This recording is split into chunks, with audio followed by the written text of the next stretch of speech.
Greetings, dear YouTube family. This is Sister Elisabeth here with Brother John, and today we're going to focus on storing foods with a longer shelf life so you have what you and your family need in case of an emergency. In these uncertain times, we may be asking ourselves, what if grocery store shelves were empty? How can we cook without gas and electricity or preserve food without refrigeration?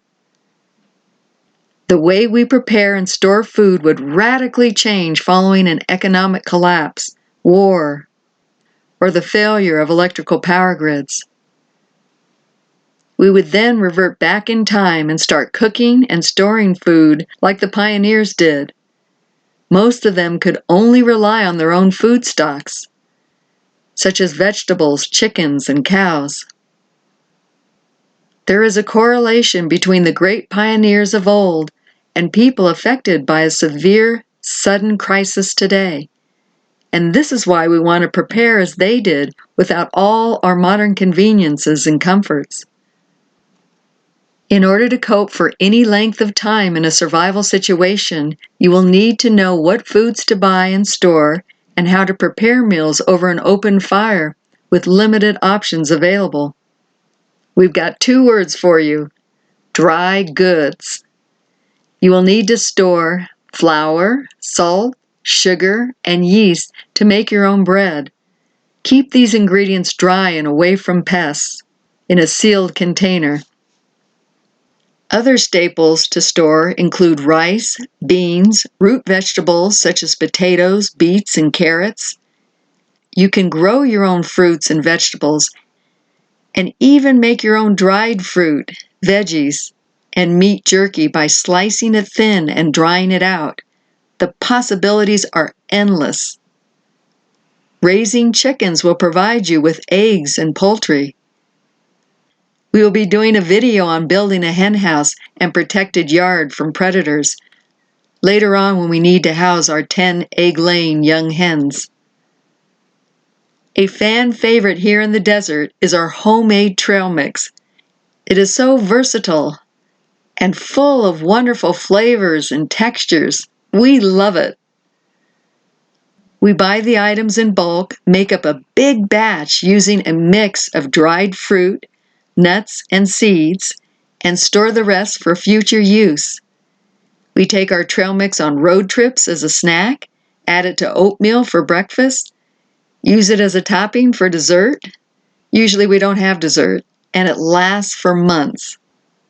It's fabulous, and you can change up the flavor by switching out different kinds of fruits and nuts.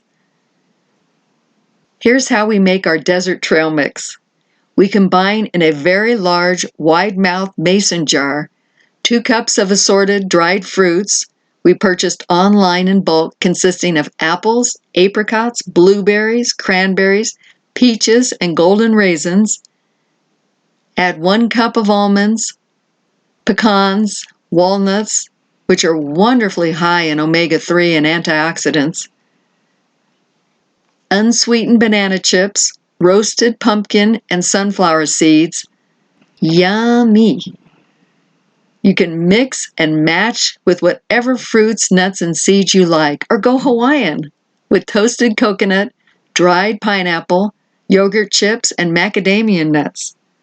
Now, chocolate-covered macadamia nuts are the bomb and are optional, but we're giving you fair warning. They can melt when left in a hot car or in the sun. We typically eat only 2 meals a day, fueling up with a hearty breakfast, so John is able to build all that is necessary for an end times refuge. We then lighten it up for dinner and provide healthy snacks in between if people are hungry, such as fresh veggies dipped in homemade hummus and almond butter sauce. While growing up, my mother taught us to eat like a king for breakfast, prince for lunch, and a pauper for dinner. Mother grew up on a farm, so typically we didn't eat sugary, salty, or processed foods. As kids, if we wanted to indulge in potato chips, soda pop, breakfast cereals, other than shredded wheat, we had to go to our friend's house to partake in these forbidden fruits. Oatmeal with chopped walnuts, cinnamon, and honey makes for a simple yet hearty and easy breakfast you can cook by heating up water over a fire or on a camp or wood stove. Brown rice bowls with vegetables and the canned protein of your choice can be a delicious and flavorful dinner created by your pantry and storage items. If you are trying to feed your family in the bunker, take advantage of what you have in your stockpile. Grab canned tuna, cream of celery soup or mushroom soup, canned peas, buttered breadcrumbs, chicken broth, pasta. Cook the pasta before combining with the other ingredients, and parsley flakes, and this makes for a terrific, classic comfort meal. You can also start with a bean soup and add cumin, chili powder, olive oil, crushed garlic, onion, pinto beans, canned chicken, diced canned tomatoes, chicken broth, tomato paste, and add rice or pasta to stretch this tasty, satisfying stew. You will find you can make an array of meal combinations from right off your storage shelf. God bless you, dear family, and may the Lord's favor and graces be always upon you.